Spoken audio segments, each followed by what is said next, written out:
यो लौको चाहिँ आत्तिएर बौलाएर फलो त यो एकदमै के को हतार थियो यसलाई यस्तो एकदम हतारसँगले यो अलल्लिएर बढो भने जस्तो नि। अब त्यहाँ फलिरहेछन् अलिकति होइन, अब बाँड्यौँ पनि छरछिमेकलाई। अब टाढा टाढा हुनेलाई बाँड्न असमर्थ भइयो, त्यसको लागि क्षमा प्रार्थी छौँ। मन हुँदाहुँदै पनि सकिएन।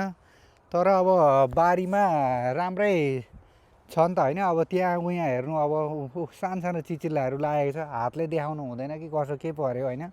तपाईँहरू आफै कमेन्ट गर्नुहोस् है, के हुन्छ कि हुँदैन हातले देखाउनु होइन। अब यहाँ चिचिल्ला हेरौँ न, अब यहाँ डल्ले खोर्सानीको त्यस्तै छ, एकदम राम्रो। यसपालि पानी टाइममा पर्दिनाले गर्दाखेरि राम्रो भयो। जे कुरा पनि टाइममा भयो भने के हुन्छ भन्ने कुराको यो एउटा स्पष्टता हो, एउटा एन्सर हो यो होइन। अब यो बारी मजाले सबैतिर मजाले फलेको छ, आएको छ। तपाईँहरू धेरैजनाले बारीकै भिडियोलाई मन पराइदिनु भयो र यही बारीको भिडियोमा मैले अलिक जोड गरेँ। अब यहाँ अलिक परतिर करेला पनि टिप्यो, करेला टिपेर नि फेरि उस्तै आइरहेछ।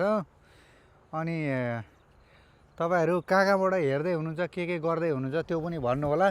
म त यो लौको बोकेकाले गएँ है, लागेँ घरतिर।